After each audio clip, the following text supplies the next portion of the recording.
अस्मान् विश्वानि देवयूनानि विद्वान् ययो धस्माजुः राणमेनो भूयिष्ठान्ते नामयुक्तिं विधेम। देखो, परम पिता परमात्मा ने वेद के माध्यम से कितना उत्तम ज्ञान दिया है कि हे मनुष्य, हे प्राणी, तेरे अंदर असीम शक्ति भरी हुई है, शारीरिक और मानसिक।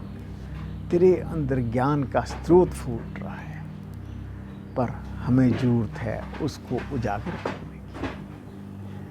आज विशेषकर जब सारे संसार एक वर्ल्ड ब्रीदिंग डे मना रहा है, संसार के लिए ब्रीदिंग केवल मात्र ऑक्सीजन लेने का एक जरिया है। श्वास प्रश्वास की क्रिया केवल मात्र ऑक्सीजन लेने तक ही सीमित है, परंतु हम भारतीयों ने इसके ऊपर इतनी रिसर्च की है, हमारे ऋषि मुनियों ने इतनी रिसर्च की है कि हमारी श्वास प्रश्वास की क्रिया केवल मात्र ऑक्सीजन का जरिया नहीं है, परंतु ये तो आपकी प्राण शक्ति को कंट्रोल में लेके चलाने की एक क्रिया है। हमारे अंदर जितनी भी शक्ति है, जो भी शरीर चल रहा है, उसको किस एक प्राण शक्ति से चलता है, और श्वास की क्रिया हमारे उस प्राण को कंट्रोल करने की एक विद्या है। तभी हमने इसका नाम दिया है प्राण आयाम, प्राणायाम। और आजकल तो सारे संसार में ही प्रचलित हो गया है कि प्राण आयाम की क्रिया से हमारी शक्ति बढ़ती है, मल्टीप्लाई होती है, मल्टीफोल्ड होती है। परंतु हमारे ऋषि मुनियों ने इससे भी आगे बहुत ज़बरदस्त रिसर्च की हुई है, और ये केवल मात्र आपके इस भारतीय, इस हिंदुस्तान की जन्मभूमि, भारत की भूमि में ही आपको मिलेगा। क्या हम प्राणायाम की क्रिया करने से हम एक ध्यान की क्रिया करते हैं। हमारी ध्यान की क्रिया होने से हम एक एक शरीर के केंद्र बिंदु तक पहुंच के उसकी शक्ति को उजागर करते हैं। और विशेषतर हमारे अंदर कुछ ऐसे शक्ति स्रोत हैं जिनको चक्रों का नाम दिया गया है।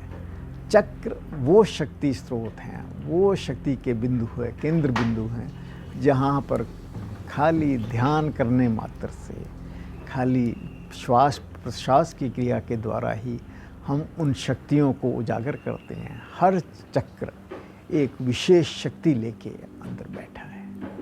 तो हमारी खाली श्वास प्रश्वास की क्रिया एक ध्यान की क्रिया बन जाती है, और जब वो ध्यान की क्रिया पे हम और भी ज़्यादा ध्यान देते हैं तो वो हमारे ज्ञान के प्रकाश को उजागर करती है।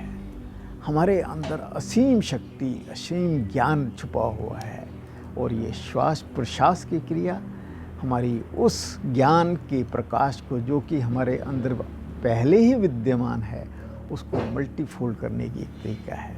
हमारे केवल मात्र चक्रों पे ध्यान लगाने पे, कुंडली शक्ति पे ध्यान लगाने से, सुषुम्ना नाड़ी पर ध्यान लगाने से, श्वास प्रश्वास की क्रिया द्वारा हम इनकी शक्तियों को उजागर करते हैं, इनकी एनर्जी को एक्सप्लोर करते हैं, बाहर निकालते हैं। तो हमारे जितने भी ऋषि मुनि जिन्होंने इस पर कार्य किया है, उन्होंने अपने ज्ञान के प्रकाश को इतना उजागर कर दिया कि उन्होंने वेद तक लिखा है।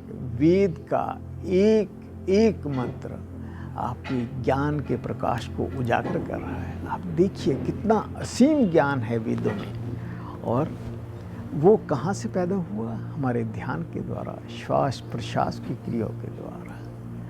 और इसके अतिरिक्त हमारे प्राणाचार्य तो यहाँ तक कहते हैं कि हम टाइम और स्पेस, इन दोनों पे भी नियंत्रण कर सकते हैं। कैसे? आप एक किसी भी मूल बंध पे या मूलाधार पे ध्यान दीजिए, मूल बंध लगाइए, और उसके केंद्र बिंदु को अपने दिमाग में आइसोलेट कीजिए, और उस केंद्र बिंदु के गहराई में जाने की कोशिश कीजिए। हमारे मस्तिष्क में इतनी शक्ति है कि हम एक पिन पॉइंट के हजारवें हिस्से से अधिक तक जा सकते हैं, और जितनी हम गहराई में जाते हैं हमारी उतनी शक्ति उजागर होती है। तो हमने यहाँ पर स्पेस को एक एक कण बिंदु को, कण कण को, कण से भी नीचे के हिस्से को आइसोलेट कर दिया और अपनी शक्ति को उजागर कर दिया। और इसी तरह हम टाइम पर भी अपना कंट्रोल कर लेते हैं। हम धीरे धीरे धीरे करते जितनी धीमी गति से हम जाएंगे उतना हमारा टाइम के ऊपर कैप्चर होना शुरू हो जाएगा। तो हम टाइम और स्पेस को अपने अंदर और बाहर की दुनिया में नियंत्रण कर सकते हैं। देखिए, हमारे वेद ने, हमारे प्राणाचार्य ने कितना ज़बरदस्त उपदेश दिया है कि हमारे लिए श्वास प्रश्वास की क्रिया केवल ऑक्सीजन लेने मात्र नहीं है, ये तो असीम शक्ति का उजागर करने की एक क्रिया है। इसके अतिरिक्त अक्षय योग, जिसका आधार ही श्वास प्रश्वास की क्रिया है। जब हम श्वास लेते हैं उसमें तो सारे शरीर में, सारे चक्रों में, सुषुम्ना नाड़ी में, कुंडलीश में शक्ति मल्टीफोल्ड हो जाती है, जागृत हो जाती है। और इसके अलावा जिस समय हम बहुत धीमी गति से श्वास को छोड़ते हैं तो उस धीमी गति से हमारे न्यूरॉन्स में से डेल्टा और थीटा वेव्स एक्टिवेट होती हैं, और उनके एक्टिवेट होने से हमारे न्यूरॉन्स में असीम शक्ति समानी होती है, और यही हमारे जो ज्ञान का प्रकाश है उजागर होना शुरू हो जाता है। तो अक्षय योग का आधार ही श्वास प्रश्वास की क्रिया है। तो जब हमारे भारतवर्ष में इतना ज्ञान उपलब्ध है तो हम अपनी शक्तियों को उजागर क्यों नहीं करते? शक्तियों को उजागर करने का मतलब है हम संसार को वास्तविक रूप से एंजॉय कर सकते हैं। ओम शांति शांति।